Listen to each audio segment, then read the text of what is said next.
Go ahead, honey. Use mom's card. She's got about $130,000 saved, my son said, handing my card to his wife without asking me. She rushed to the mall, loading up on electronics, designer clothes, and imported perfumes. When the cashier finished ringing it all up, $82,000, she inserted the card, looked at the screen, and said, "Sorry, but this card is." Can you imagine the gut-wrenching shock when you hear your own son, the one you gave everything for, casually tell his wife, "Honey, just use mom's card. She's got, like, 130,000 saved up?" In that single moment, it felt like the very ground beneath me just vanished. I was in the kitchen, my hands deep in flour, getting ready to make lunch, when those words cut through the wall. They hit me right in the chest, like a closed fist. I couldn't believe what I was hearing. My own son, Edward, the child I carried for 9 months, the one I nursed and raised all by myself after his father left us, was just handing my bank card to his wife, Grace, as if it were his money. As if that $130,000, which represented 40 years of my life, belonged to him. 40 years of ruined knees from scrubbing other people's floors. 40 years of tired eyes from sewing until dawn. I dropped the rolling pin onto the counter with a thud. I just stood there, completely paralyzed, my heart hammering so loud I could hear it thumping in my ears. "Are you sure, sweetie? She won't get mad." Grace's voice was sugary sweet, that particular tone she always used when she wanted something. Oh, I knew that voice well. I'd heard it for 15 years, watching her chip away at my son, manipulating him. "My mom won't say a thing," Edward replied, his voice annoyingly casual. "She lives here for free, eats our food, uses our utilities. It's the least she can do to help us out a little. Besides, she's old now. What does she need all that money saved for? We have expenses. We have a life ahead of us." Every single one of those words was like a knife twisting in my back. I stood there, staring at the dough on the counter, feeling the tears welling up. But I held them back. No, I wasn't going to cry. Not anymore. I had cried enough in this house over the last 20 years. You see, it all started when Edward convinced me to sell my little house, my own home, to help him with the down payment on this property. The one he now claimed was his alone. Free, he'd said. I lived for free in the house I helped buy. I ate for free from the food I cooked every single day. I used for free the utilities I paid for with my entire $500 monthly pension, which I handed over to them every single month, not keeping a single cent for myself. Then I heard Grace's footsteps approaching the door, the jingle of her purse, the car keys. She was heading to the mall, with my card in her hand, with the pin Edward had just given her, with access to every dollar I had ever sweat for. "I'm off to the mall. Josephine, need anything?" she yelled from the living room, that fake kindness dripping from her voice. As if we were friends. As if she hadn't slowly, piece by piece, taken my son from me all these years. "No, dear, thank you," I replied, my voice as firm as I could manage, not turning around, not letting her see my face. I heard the door close, then the car engine start, the sound fading down the street. I sank into a kitchen chair and just looked at my hands. 68-year-old hands, full of wrinkles and spots. Hands that had worked without rest since I was 14. And you know what? I remembered every single one of those $130,000. Every bill had a story. A sacrifice. A surrender. The first $10,000? I saved that working as a seamstress. I'd start at 6 in the morning and leave at 8 at night, 6 days a week. $20 a day that I kept in an envelope under my mattress. It took me 3 years to save that first $10,000, eating rice and beans almost every day, never buying even a new pair of shoes. Another $20,000 came from the extra cleaning jobs I did on Sundays. Sundays. The only day I was supposed to rest. I cleaned huge houses for rich families who paid me $50 for 8 hours of work. I'd clean 3 houses every Sunday, $150 that I saved completely, not spending a single dime. The rest? That came from years and years of having no life of my own. Of not buying clothes. Not going to the salon. Not eating out at restaurants. Of saying no to everything that cost money. While other women my age went on trips with their friends or treated themselves, I was counting pennies and putting them in the bank account I'd opened 30 years ago. And for what? To have my own place someday. A small, modest apartment where no one could tell me I was living for free. Where I could close my door and be the master of my own space, my peace, my life. That was all I wanted. It wasn't much to ask for after 68 years in this world. But now my son, my own son, had just handed over my card as if it were his, as if I didn't exist, as if my life and my effort were worth absolutely nothing. Edward walked into the kitchen a little later, phone in hand, not even looking at me. He poured himself a glass of water, leaning against the refrigerator. My lunch for him was almost ready. "Mom, I have a meeting at 3, and I need to eat quick," he said, that tone he'd started using lately, not a question, but a command. Almost, I replied, getting up to finish the dough, though my legs felt shaky. Hey, Mom. Grace went to the mall. We needed a few things for the house, he said, still glued to his phone, as if it were the most normal thing in the world. I didn't answer. I just kept kneading, pressing the dough harder than necessary, feeling the anger and pain mixing in my chest. Did you hear what I said? Edward asked, finally looking up. Yes, I heard, I said, without turning. And any problem? His voice had an edge of irritation now, as if I were the one doing something wrong. I turned and looked him in the eyes. Those eyes that used to look at me with love, with respect, with admiration. Now, all I saw was impatience and annoyance. Should I have a problem? I asked, staying calm, even though inside I was a volcano about to erupt. No, of course not. It's just some things for the house. Besides, Mom, you live here. It's normal for you to help with expenses from time to time, he said, and went right back to his phone, as if the conversation was over. Help with expenses. He said that as if I didn't give him my entire pension every month. As if I didn't cook, clean, wash, and iron for the whole family without being paid $1. As if I hadn't dedicated the last 20 years of my life to serving them. I understand, Mom, was all I said, and I returned to my dough. Edward left the kitchen. I stood there, looking out the window at the small garden I tended myself, the roses I planted, the grass I watered every morning, the tomatoes growing in the corner. All in a house that my son said was his alone. In that moment, I made a decision. I was not going to stand by and watch them steal the only thing I had left. I was not going to let Grace spend in one day what took me 40 years to save. And I was definitely not going to continue living in a house where I was treated like a maid and not a mother. I finished preparing lunch, wiped my hands on my apron, and went straight to my room. I locked the door, took out my old phone, and dialed the bank's number, which I knew by heart. I waited through the rings, my heart racing. National Bank. Good morning. This is Linda. How can I help you? A friendly voice answered. Good morning. I need to block my debit card immediately, I said, my voice firm. Can you confirm your full name and account number, please? The operator asked professionally. I gave her all my information, answered the security questions, confirmed my date of birth and address. Every second that passed, I felt my heart beat faster, as if I were committing a crime, when in reality, I was just protecting what was mine. I understand, Mrs. Josephine. Was there a problem with the card? Did you lose it, or was it stolen? The operator asked. Let's just say someone has it without my authorization, I replied, choosing my words carefully. Perfect. I am now blocking the card immediately. From this moment on, no one will be able to make any transactions with it. Would you like us to send a new card to your home address? Linda from the bank explained. Yes, please, but don't send it to this address. I'll pick it up in person at the branch next week, I said, thinking fast. I didn't want Edward or Grace to intercept my new card. No problem, Mrs. Josephine. Your card was blocked at 11:02 in the morning. Is there anything else I can help you with? The operator asked. No, that's everything. Thank you very much, I said, and hung up the phone with trembling hands. I sat on the edge of my bed, the twin bed Edward had given me when I moved into this house, telling me the room was small and a larger bed wouldn't fit. I looked around my room, 10 feet by 10 feet, a bed, a small closet, a nightstand. This was my entire space in a 4-bedroom house. Grace had a full walk-in closet for herself, bigger than my entire room.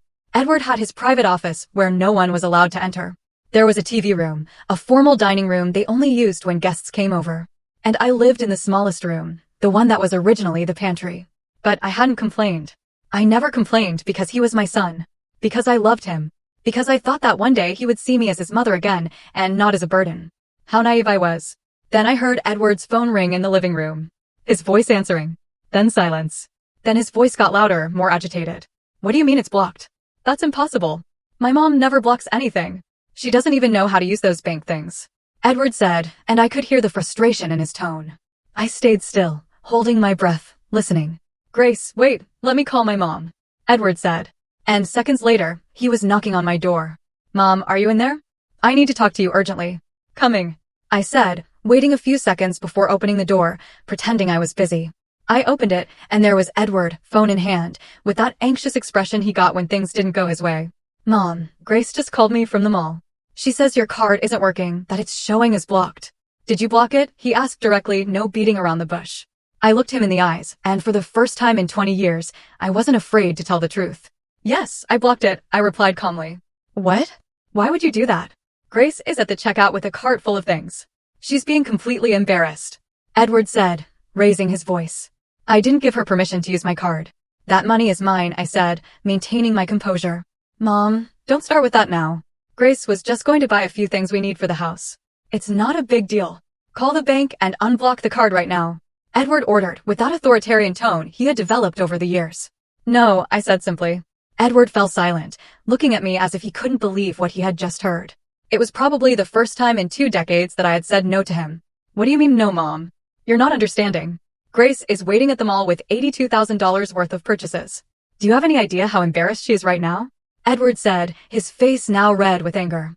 $82,000, I repeated slowly, feeling the words burn my throat. Edward, she was going to spend $82,000 of my money without even asking me. It's for the house, Mom. A new TV, a living room set, appliances that we need to replace.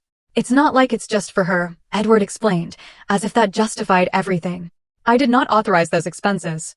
I saved that money working for 40 years. It's not family money. It's my money, I said with a firm voice, though I was shaking inside. Mom, you live in this house. You use the electricity, the water, the gas, the internet. All of that costs money. Or do you think it's free? It's only fair that you contribute, Edward said, crossing his arms. I give you my entire pension every month. $500 that you never give back.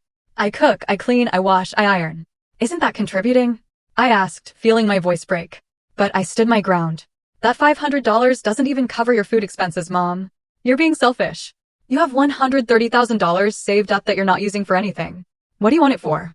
What are you going to do with it at your age? Edward said. And those words hurt me more than any physical blow. At my age.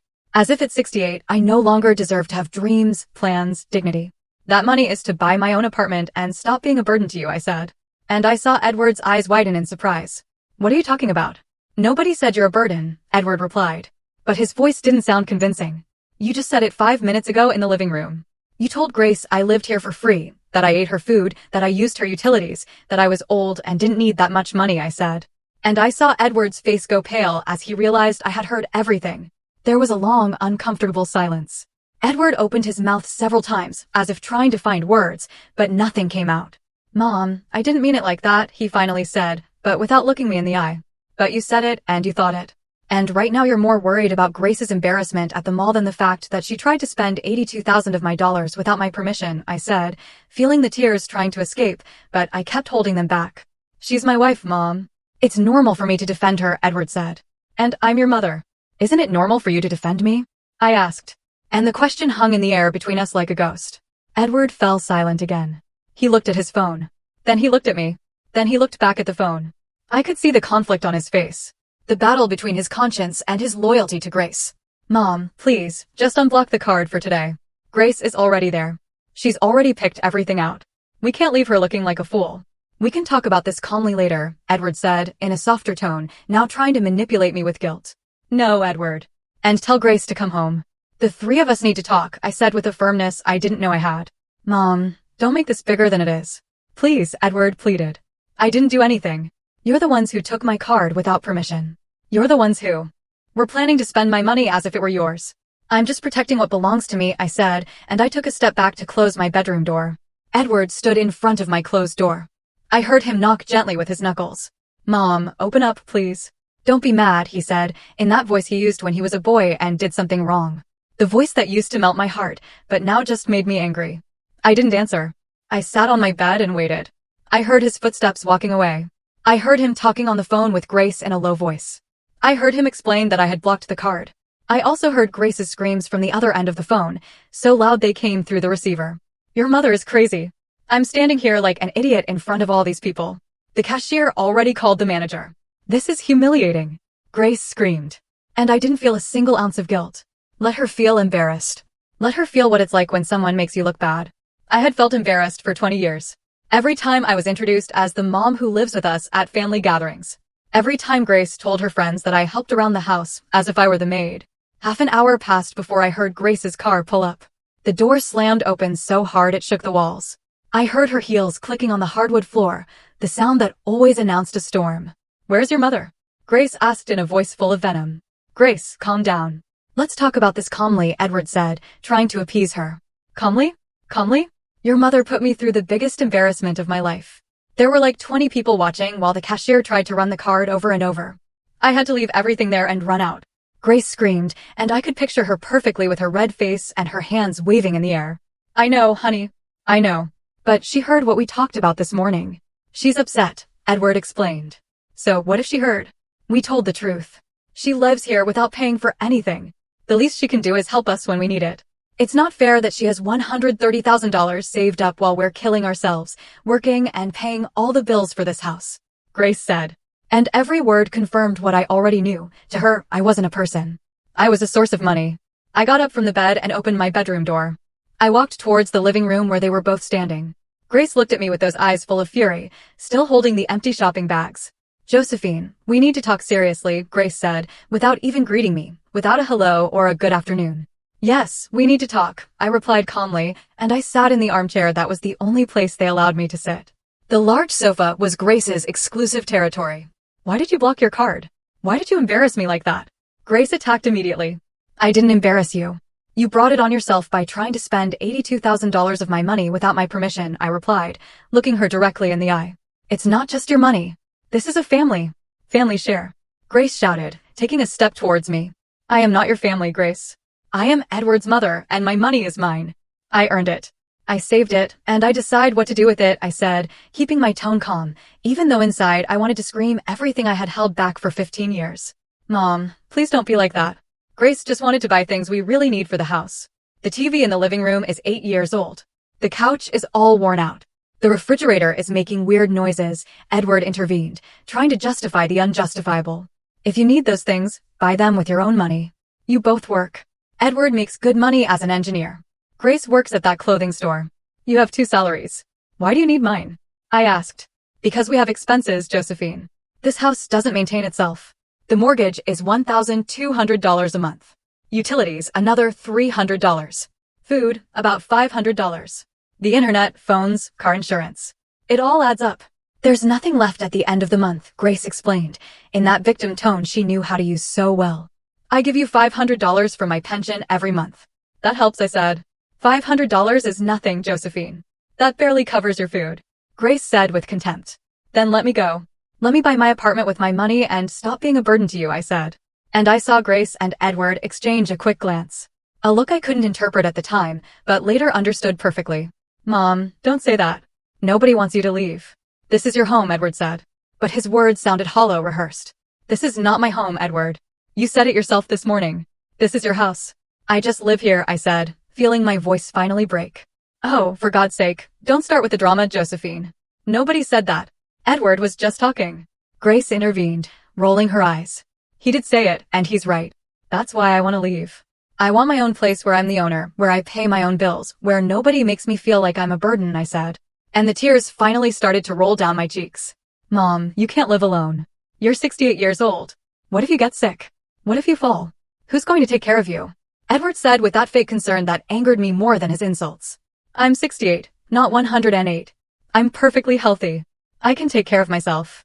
I did it for 40 years before I came to live here, I replied, wiping my tears with the back of my hand. But it's different now, Mom. You're older now. You need to be with family, Edward insisted. What I need is respect and dignity, and I don't have that here, I said, getting up from the armchair. Look, Josephine, let's be honest. Grace began, crossing her arms. You have nowhere to go. You have no other family. Your friends are in the same boat as you, or worse. You have no one. If you leave here, you'll end up alone in some sad little apartment, eating alone, watching TV alone, dying alone. Is that what you want? Her words were like slaps in the face, each one designed to destroy what little self-esteem I had left. And the worst part was, she was right about something. I didn't have much family. My sister had died 5 years ago, my parents decades ago. My few friends were scattered, each with her own life, her own problems. I'd rather be alone and at peace than accompanied and miserable, I replied. And I was surprised by my own bravery. Oh, how dramatic. Nobody's making you miserable, Josephine. We're giving you a roof over your head, food, company.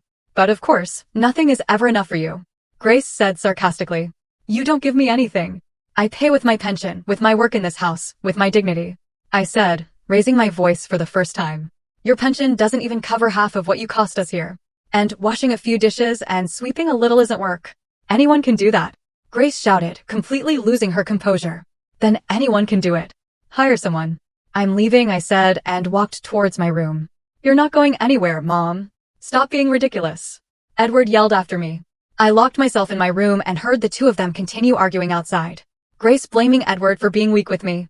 Edward trying to calm her down. Both of them talking about me as if I were a problem to be solved and not a person. I sat on my bed for hours, listening as the house gradually returned to its usual silence. Grace had locked herself in her room, slamming the door.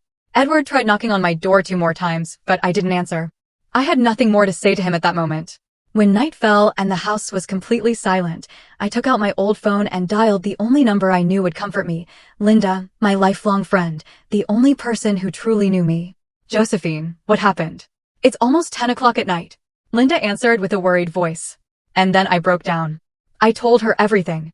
From the conversation I overheard in the morning to the fight with Grace.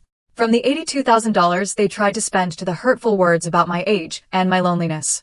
Linda listened without interrupting, letting me cry and vent like I hadn't in years. Josephine, listen to me carefully, Linda said when I finally ran out of words. Tomorrow morning, you're coming to my house. You can stay with me as long as you need while you look for your apartment. You can't stay there anymore. That house is killing your soul. Linda, I can't impose on you like that. You live in a small apartment. There's no space, I said between sobs.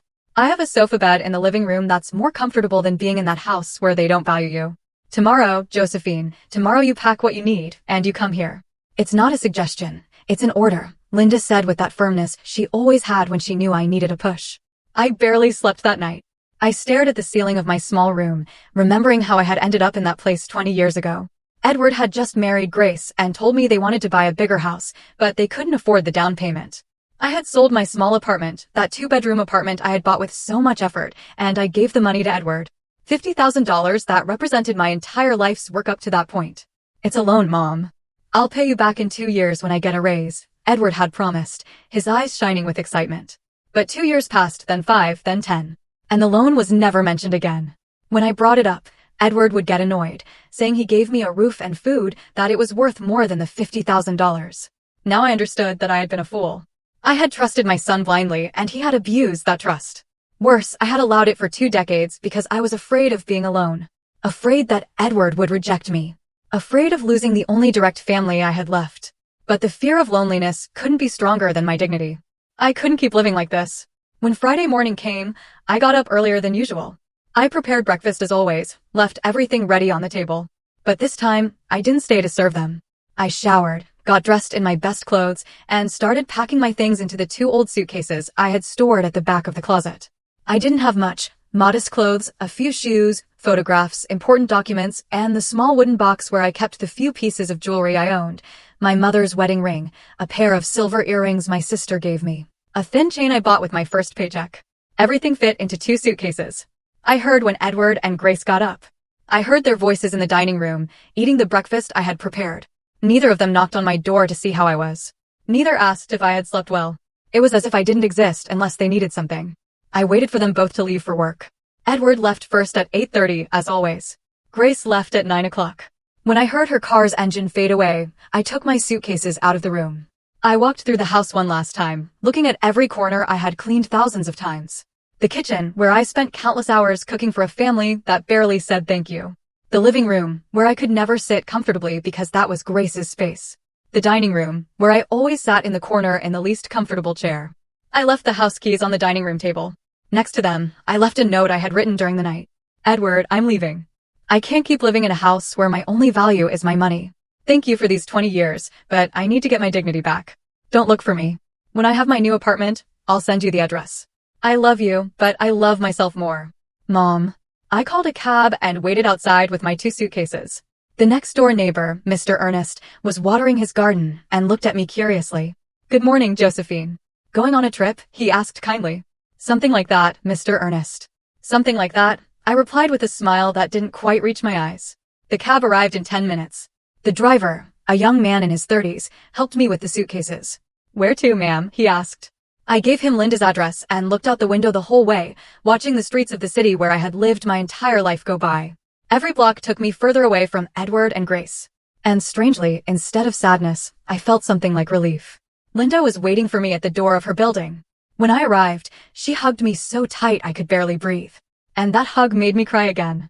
But this time, they weren't tears of pain, but of gratitude. You're here. You're safe now, Linda whispered as she stroked my hair, as if I were a child. Her apartment was small, as she had said. A living dining room, 1 bedroom, a kitchen, and a bathroom. But it was clean, tidy, and above all, it was filled with peace. There was no tension in the air, no looks of contempt, no hurtful words waiting to attack. The sofa bed is all yours. It's not much, but it's comfortable, and this house is your house as long as you need to stay, Linda said, showing me where I could put my things. Linda, I don't know how to thank you for this, I said with a broken voice. You don't have to thank me for anything. That's what friends are for. Besides, you'll keep me company. Ever since I became a widow 3 years ago, this house has been too quiet, Linda said with a warm smile. We spent the rest of the morning organizing my things. Linda gave me space in her closet, showed me where everything was in the kitchen, made me feel welcome in 1,000 small ways. At 1 o'clock in the afternoon, my phone started ringing. It was Edward. I didn't answer. He called again and again and again. Finally, he left a voicemail. Mom, where are you? I came home for lunch and you're not here. I saw your note. Please call me. I'm worried. Worried. How interesting that he was worried now. He wasn't worried yesterday when he yelled at me. He wasn't worried when his wife tried to steal $82,000 from me. He wasn't worried for 20 years while I withered away in that house. Linda looked at me with questioning eyes. Are you going to answer him? She asked. Not yet. I need to think clearly first. I need to decide what I'm going to do with my life before I talk to him, I replied, turning off the phone. That afternoon, Linda and I sat on her small balcony with a cup of coffee. From there, you could see the city, the building's life moving on the streets below. You know what hurts the most, Linda? I said after a long silence. It's not the money they tried to spend. It's not even that they disrespected me.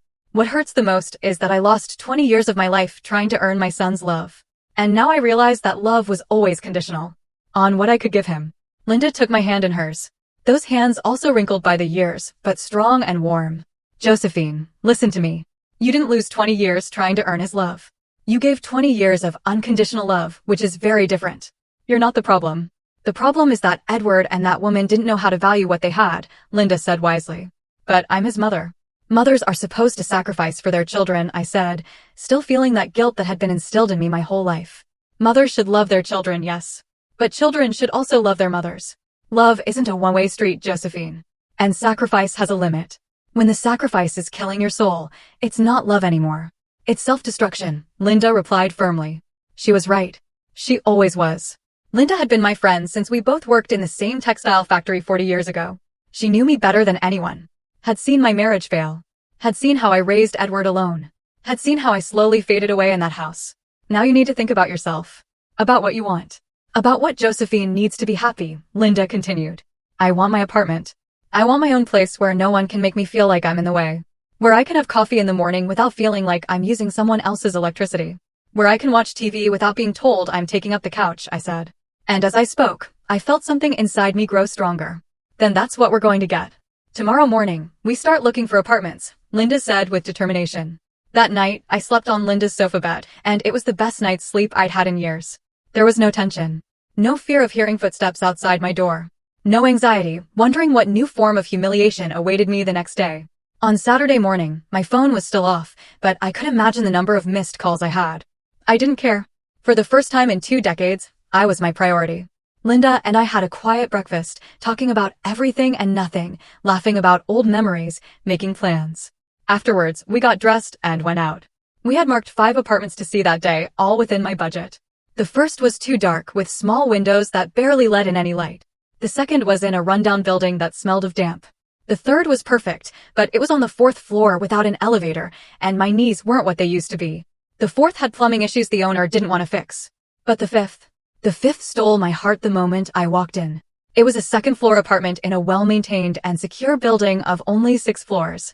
It had a living room with a large picture window overlooking a small park, a perfectly equipped open-plan kitchen, a spacious bedroom with a closet, and a clean, functional bathroom. It wasn't big, about 650 square feet, but it was cozy, bright, and had a peaceful energy. How much are you asking for it? I asked the man showing it to us. $55,000. It includes a parking space downstairs and a small storage unit in the basement. The HI fees are $100 a month, explained Mr. Benjamin, the owner. $55,000. I could pay for it in cash and still have $75,000 left to live comfortably, for emergencies, for my final years. Can I see it again? I asked, and Mr. Benjamin nodded kindly. I walked through each space, imagining my life there. My bed in the bedroom, my clothes in the closet, my few photographs on the walls. I imagined making coffee in that kitchen, sitting by that window to read, sleeping without being startled awake. I saw my future in those empty walls. And that future was bright. I'll take it. I want to buy it, I said in a firm voice. Mr. Benjamin smiled broadly. Excellent decision, ma'am. It's an apartment with very good energy. The previous owner lived here for 20 years. She only moved because she went to live with her daughter abroad. It's well cared for, never had any problems, he explained as he took some papers out of his briefcase. We need to do the legal paperwork. Do you have a trusted lawyer, or would you prefer I recommend one? Mr. Benjamin asked. I know a good one, Linda intervened. My cousin's son is a lawyer. He's honest and charges a fair price. Perfect. Then we can meet on Monday to start the paperwork. It usually takes a week to complete the whole legal process, Mr. Benjamin said. 1 week. In 1 week, that apartment would be mine. My name would be on the deed. I would be a homeowner, not a burden living for free in someone else's house. We left the apartment with a signed agreement and a $5,000 down payment that I paid by check. Linda and I hugged on the street like two excited little girls. You did it, Josephine. You're going to have your own place. Linda shouted, not caring who heard us. I did it. I repeated, feeling a huge smile spread across my face. I really did it. We returned to Linda's apartment, euphoric, making decorating plans, talking about what furniture I would need to buy, what things I could get secondhand to save money. It was then, in the midst of that happiness, that I decided to turn on my phone. I had 32 missed calls from Edward, 17 from Grace, and over 40 text messages. The messages started out worried. Mom, where are you? Please answer. We're frantic. But then the tone changed. Mom, this is ridiculous. Stop the drama. We need to talk about important things. And the last ones were outright threatening. If you don't answer, I'm going to the police. This is abuse towards us. You're going to have to come back. You have nowhere to go. Linda read the messages over my shoulder and snorted with indignation.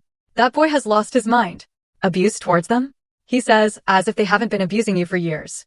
Linda said, shaking her head. I have to talk to him, but by text. I don't want to hear his voice yet, I said, taking a deep breath. I sat on the sofa and wrote a long message, choosing each word carefully. Edward, I'm fine. I'm in a safe place with a friend. I needed to get out of that house to recover my mental health. For 20 years, I lived feeling like a burden. And yesterday's incident was the last straw. I bought my own apartment. I'm moving in a week. This isn't a punishment for you. It's a decision of self-love for me. When I'm settled, I'll give you my address and we can talk calmly. I love you, but I have to do this. Mom. I pressed send before I could change my mind. I saw the 2 check marks indicating the message was delivered. Then I saw them turn blue, indicating he had read it. The 3 dots appeared, indicating Edward was typing. They disappeared. They appeared again. Disappeared again. Finally, his reply came. Mom, this is crazy. You can't just buy an apartment like that. Who's going to take care of you? Who's going to help you if you get sick? Have you thought about that? Besides, Grace is very upset. She says you owe her an apology for the embarrassment at the mall. We need you to come home and talk about this like adults. I read the message 3 times. No apology from him. No acknowledgement of what they had done. Just more manipulation. More attempts to make me feel guilty. More fake concern disguised as love. Are you going to answer? Linda asked. Yes, I said, and wrote a short but clear reply. Edward, I'm 68 years old, not 98. I can take perfectly good care of myself and I don't owe Grace any apology. She tried to spend $82,000 of my money without my permission. If anyone should apologize, it's you two. We'll talk when I'm ready. Mom. After sending that message, I turned the phone off again. I didn't want to keep reading his attempts at manipulation. Linda was right when she said I needed space to think clearly, and that was impossible with Edward bombarding me with messages designed to make me feel guilty. Sunday was a day of absolute peace. Linda and I went to church in the morning, something I hadn't been able to do in years because Sundays were when Grace organized her big family breakfasts, and I had to cook for everyone. Afterwards, we walked through the flea market, looking at secondhand furniture and things for the house. I found a small but beautiful dining table made of solid wood for only $80. The seller helped me load it into the taxi. I also bought a set of pots in good condition for $30, some plates and glasses, and towels for the bathroom. Linda insisted on buying me a new set of sheets she saw in a store. So you can start your new life with new clean sheets, with no history, Linda said as she paid. And I couldn't help but cry again, but this time from emotion. We stored everything in the storage unit of Linda's building, waiting for the day I could move into my new apartment. Everything I bought, every object I set aside for my new life, was another step towards my freedom. On Monday morning, I met with the lawyer, Linda's cousin's son. His name was Ferdinand, a man of about 45, serious but kind. He reviewed all my documents, verified the legal status of the apartment, and explained each step of the process. Mrs. Josephine, everything is in order. The apartment has no debts, no liens. Mr. Benjamin is the sole legitimate owner. We can close the sale next Friday. Are you sure you want to pay in cash? You could get a mortgage if you prefer not to use up so much of your capital, Ferdinand explained. No, I want to pay in cash. I want it to be completely mine. No debts, no mortgage. I've waited my whole life for this moment, I said with conviction. I understand. Then on Friday at 10 o'clock in the morning, we'll meet here in my office to sign the deeds. You'll need to bring the payment for $50,000, plus $5,000 for notary fees and taxes. The $5,000 down payment you already made will be deducted from the total, Ferdinand explained, showing me all the papers. $55,000 in total. Less than half of my savings. I could do it, and I would. I left the law office feeling stronger than ever. I walked through the city, observing everything with new eyes, the shops, the parks, the buildings. Everything looked different when you knew you were building your own life, and not just surviving in someone else's. When I got back to Linda's apartment, I briefly turned on my phone to check messages. Edward had sent only one more, and the tone had completely changed. Mom, I talked to Grace. She's willing to apologize if you do, too. We can forget this whole misunderstanding if you come home today. We miss you. The house isn't the same without you. Please think carefully before you make a mistake you can't reverse. A mistake I can't reverse. As if buying my own home was a mistake. As if reclaiming my dignity was something to regret. As if 20 years of feeling invisible wasn't the real mistake. I didn't reply. I had nothing more to say to him for the moment. The next few days passed in a mix of nerves and excitement. Linda and I continued buying things for my apartment. A small but comfortable sofa we found at a garage sale for $120. A used but excellent condition queen-size bed for $200. A slim bookcase, some lamps, simple curtains. I also went to the bank to arrange everything for the payment. The teller, a young woman named Ramona, was very patient with me as I got the cashier's check for $55,000. Ma'am, this is a considerable amount. Are you sure this is a legitimate transaction? We don't want you to be a victim of fraud, Ramona said with genuine concern. It's not fraud, dear. I'm buying my first home at 68, I replied with pride. Ramona smiled broadly. That's beautiful, ma'am. Congratulations. My grandmother also bought her house at 70 after divorcing my grandfather. She told me they were the best years of her life. Ramona shared as she processed the check. Her words gave me hope. It wasn't too late. It was never too late to start over. On Thursday night, the day before signing the deed, Edward showed up at Linda's building. I don't know how he got the address. He probably found out through an acquaintance or followed some clue. He buzzed the intercom insistently until Linda answered. Who is it? Linda asked in a dry tone. It's Edward, Josephine's son. I need to speak with my mom. I heard his voice through the small speaker. Linda looked at me, asking with her eyes what I wanted to do. I took a deep breath. Let him come up, but you stay here with me. And Linda nodded. Minutes later, Edward was knocking on the apartment door. When I opened it, I was surprised to see him looking so worn out. He had deep dark circles under his eyes. His clothes were wrinkled. His hair was messy. He didn't look like the successful engineer he pretended to be. Mom, he said, and his voice broke a little. Edward, I replied, without moving from the doorway, without inviting him in. Can we talk? He asked, looking inside the apartment where Linda stood with her arms crossed like a guardian. Here's fine, I said. Edward sighed and ran a hand through his hair. Mom, this got out of control. I know Grace and I were wrong. We shouldn't have taken your card without permission. But you didn't have to leave like that, without warning, leaving us worried. Edward began with that tone he used when he wanted to seem reasonable, but was really just trying to manipulate. Edward, I left you a note explaining exactly why I was leaving. It wasn't impulsive. It was necessary, I replied, keeping calm. But Mom, we're family. Families forgive each other. Families solve their problems together, not by running away. Edward said, taking a step closer. Families also respect each other, Edward. And you haven't respected me in years. It's just that I was so used to the mistreatment that I stopped noticing, I said, feeling the words come out with more force than I expected. Mistreatment, Mom? We never mistreated you. We gave you a roof, food, everything you needed. Edward protested, raising his voice. You gave me a room the size of a pantry. You made me feel like every bite of food I ate was a favor. You treated me like a maid and not a mother. And when I saved money from 40 years of work, you tried to steal it. I said. And each word was like releasing a weight I had carried for too long. We weren't going to steal anything. It was just going to be some things for the house where you also live. It's not stealing, Mom. It's sharing as a family. Edward shouted, losing his composure. $82,000 isn't sharing, Edward. It's stealing. And I never authorized that expense, I replied without raising my voice, which seemed to frustrate him even more. Fine. Okay, I admit it was a lot. Grace got excited seeing all those things on sale, but we can fix this. Come home, and I promise that none of this will ever happen again, Edward said, changing tactics, now with a pleading tone. I'm not coming back, Edward. Tomorrow, I sign the deed to my new apartment. I'm moving this weekend. I've already made my decision, I said, and I saw his face go from pleading to shock. You already bought an apartment? Without consulting me, Mom? That's crazy. What if you got scammed? What if it's a bad deal? I should have checked those things with you, Edward said, almost panicking. I have a notary, a lawyer. Everything is legal and verified. I didn't need your permission, Edward. I'm a 68-year-old adult with full mental capacity. I can make my own decisions, I explained patiently. Edward was silent for a moment, processing what I had just told him. I saw his eyes darting around quickly, calculating, thinking about his next move. And the money. How much do you have left after buying that apartment? He asked. And there it was. The real reason for his visit. He wasn't here for me. He was here for my money. That's none of your business, Edward, I replied firmly. Of course, it's my business. I'm your son, your only family. I have a right to know how you're managing your finances. At your age, you can make errors in judgment, Edward said with that patronizing tone that bothered me so much. At my age, I have more experience and wisdom than you. I've managed my money for 40 years without making mistakes. I'm not going to start now, I said, crossing my arms. Mom, let's be honest. That money is also a little bit mine. I've supported you for 20 years. I've given you a house, food, utilities. That has a value. If we calculated, I probably owe you little to nothing, Edward said. And his words hit me like a bucket of ice water. Linda stepped forward from inside the apartment. Young man, I think it's time for you to leave. You heard your mother. She's made her decision, and you have no right to her money. Linda intervened with a firm voice. You stay out of this, ma'am. This is between my mom and me. Edward replied rudely. This is my house, and I can get involved whenever I please.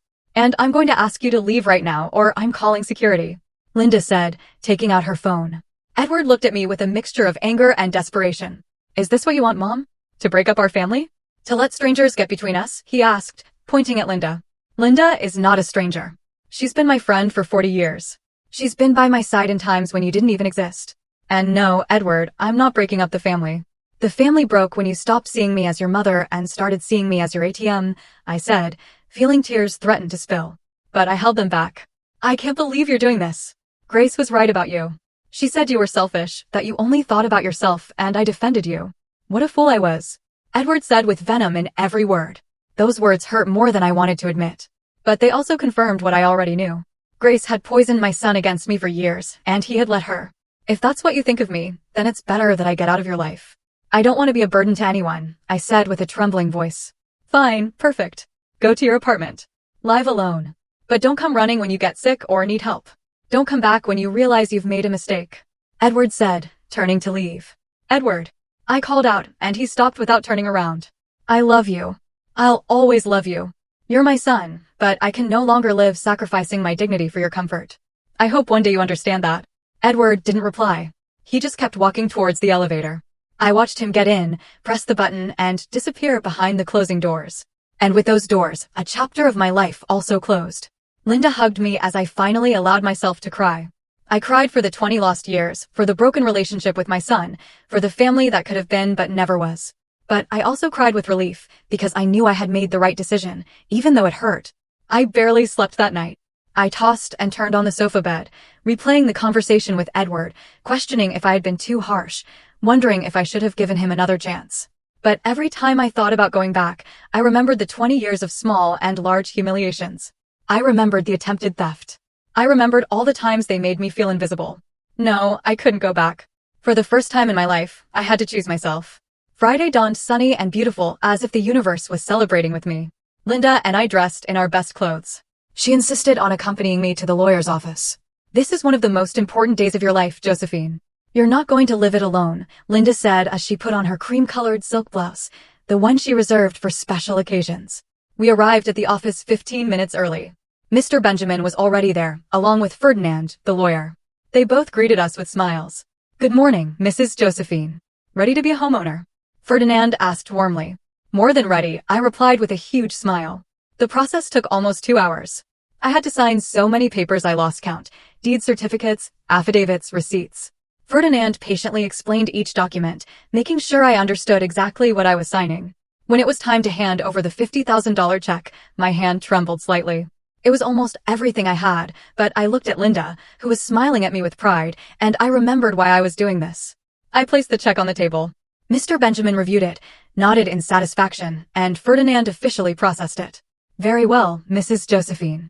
With this, we complete the transaction. This apartment is now legally yours. Here are the deeds with your name, the keys, and the building documents. Congratulations on your new home, Ferdinand said, handing me a thick envelope with all the papers and a keychain with 3 keys. I took the keys in my hand and held them as if they were the most valuable treasure in the world. And to me, they were. Those keys represented freedom, dignity, independence. They represented the end of a dark chapter and the beginning of something new.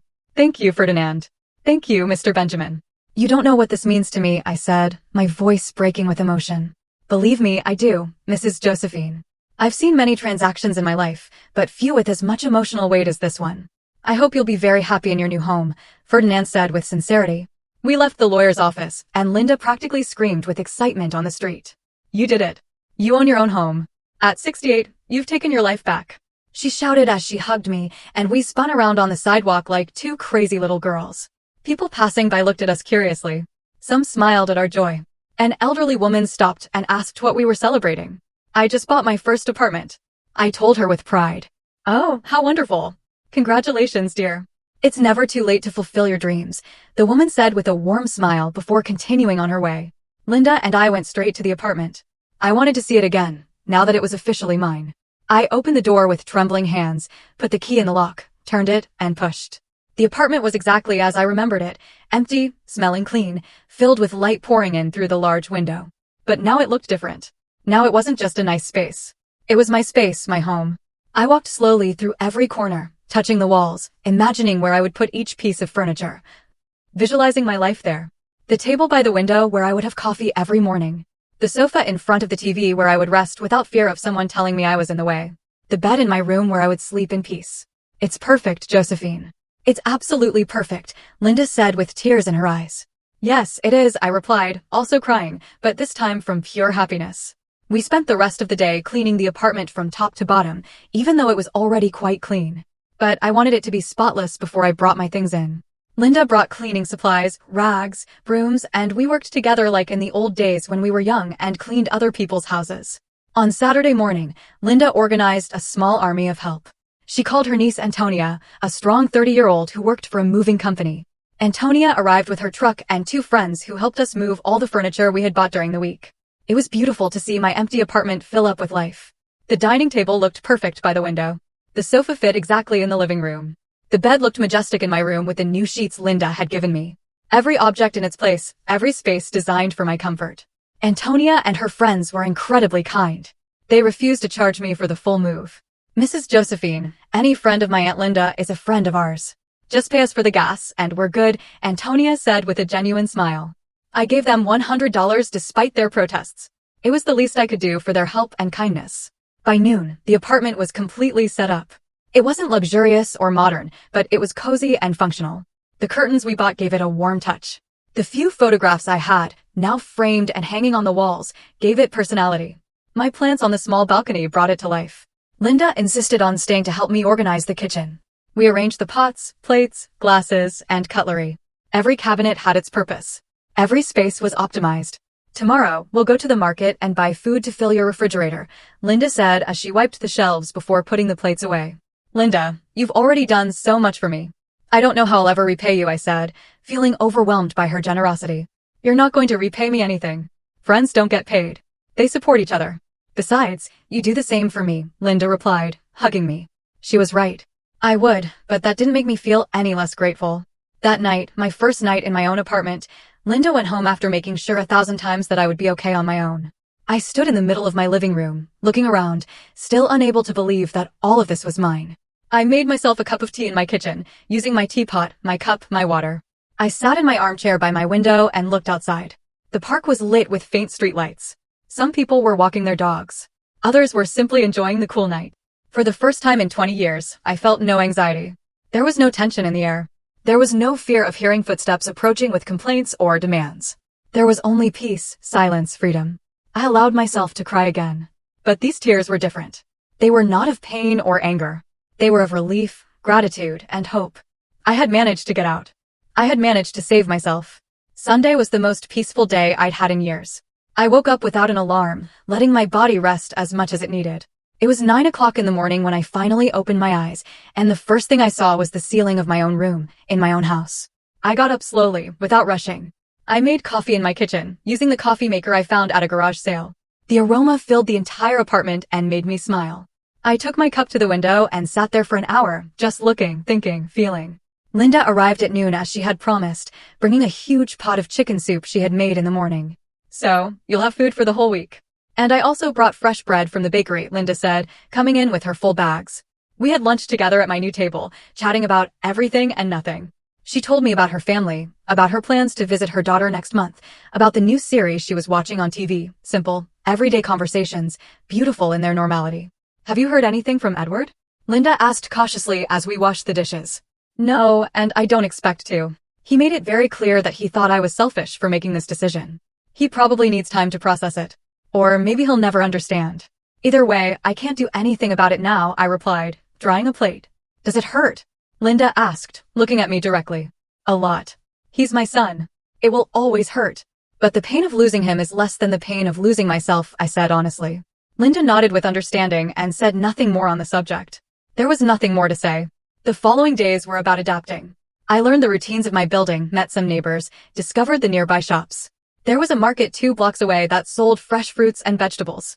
A bakery 3 blocks away that made the most delicious bread I had ever tasted. A pharmacy on the corner run by a kind lady named Grace. Ironically, but a completely different Grace from the one I knew. I created a simple but satisfying routine. I would wake up early, make coffee, and have breakfast looking at the park. Then I would do my chores at my own pace, without pressure. In the afternoons, I would read or watch TV shows that I chose, without having to negotiate with anyone. At night, I would cook for myself small portions of meals I enjoyed. A week after moving, I received a message from Edward. I hadn't blocked him, although Linda had suggested it. Part of me still hoped that my son would come to his senses. The message said, Mom, Grace, and I went to the house you left. We need to know if you're coming back to pick anything up or if we can dispose of the things left in your room. Dispose? What a cold word. As if the 20 years of my life in that house could just be disposed of. I replied, Edward, you can donate or throw away whatever is left. I've already taken everything that was important to me. The old clothes and junk that are left, I don't need. There was no reply after that. 2 weeks later, I was at the market buying vegetables when I saw Grace. She saw me too. For a moment, we just stared at each other from a distance, each one sizing up the other. I expected her to approach me, to say something hurtful, to cause a scene, but she just turned and walked away in the opposite direction. It was strange to feel relief instead of pain. It meant I had really managed to close that chapter. A month after moving, Linda organized a small dinner party at my apartment. She invited her niece Antonia, her cousin Sarah, and 2 other friends from her building. There were 6 of us women of different ages, sharing food, laughter, and stories. Antonia told us about her job at the moving company, all the strange things she had seen, the families she had helped. Sarah shared cooking recipes her grandmother had taught her. Linda's friends talked about their dream trips, places they wanted to see before they were too old. And you, Josephine, what dreams do you have now that you have your own house? Antonia asked with genuine curiosity. The question took me by surprise. I had been so focused on surviving, on escaping, on settling down that I hadn't thought about dreams beyond having my own space. I don't know, I answered honestly. I think my dream was this, to have my own place. But now that I have it, I guess I can start dreaming about other things. Well, you have to dream big, Josephine. You're still young. 68 is nothing. My mom is 82, and she just learned to swim. Sarah said enthusiastically. That night, after everyone had left, I kept thinking about that question. What did I want to do with the rest of my life? I had my apartment. I had $75,000 in the bank. I had my health. I had time. What would I do with all of that? The answer came a week later. Unexpectedly. I was in the park in front of my building, sitting on a bench, enjoying the afternoon sun, when an elderly woman sat down next to me. She must have been at least 80, but she moved with energy and joy. Beautiful day, isn't it? The woman said with a smile. Beautiful, I replied. Do you live around here? She asked, pointing towards the buildings. Yes, I just moved in a month ago, in that building, 2nd floor, I said, pointing to my window. Oh, that's nice. I live on the other side of the park. I come here every day to walk. The doctors say it's good for the heart, but I come because I like to see the people, see the children play. Watch life go by, the woman said philosophically. We talked for almost an hour. She told me her name was Antonia, that she had been widowed for 10 years, that she had 5 children, all living in different cities. She told me she had learned to live alone and that this was the happiest time of her life. When I was married, I always had to think about him first. What did he want to eat? What did he want to do? How did he feel? When my children were young, everything was for them. There was never time for me. But now I can do what I want, when I want, how I want, and it's liberating. Antonia explained, her eyes shining. Her words resonated deeply with me. It was exactly what I was beginning to discover. The following months were of pure rediscovery. I enrolled in a knitting class at the community center, something I had always wanted to do but never had time for. I met a wonderful group of women, all in similar situations, all rediscovering who they were beyond being mothers, wives, or caregivers. I also started walking every morning in the park, half an hour each day. That became my sacred time. I listened to the birds, felt the fresh air, watched the city wake up. It was meditative, healing. Linda and I developed a routine of having lunch together every Wednesday, alternating between her apartment and mine. Those lunches became the highlight of my week. We cooked together, experimented with new recipes, laughed about everything and nothing. 3 months after I moved, I received another message from Edward. This time it was different. Mom, I know we haven't spoken in months. I know things ended badly. I've been thinking a lot about everything that happened. Grace and I are having problems. She wants things I can't give her. She's always dissatisfied. Always wants more. And I realized something. She treated you that way too. As if what you gave was never enough. I think I understand now why you left. I don't expect you to forgive me, but I wanted you to know that I understand. I read the message several times. Part of me wanted to reply immediately, wanted to run and hug him, wanted to rebuild everything. But another part, the part that had learned to protect myself, urged caution. I showed the message to Linda during our Wednesday lunch. What are you going to do? She asked. I'm going to reply, but with clear boundaries. He's my son, and I love him, but I can no longer be the mother who sacrifices everything for him. If he wants a relationship with me, it has to be on my terms, I said with a firmness that surprised me. I wrote a careful reply. Edward, I appreciate your message and your honesty. Understanding what happened is the first step. If you want to rebuild our relationship, you are welcome, but it has to be different.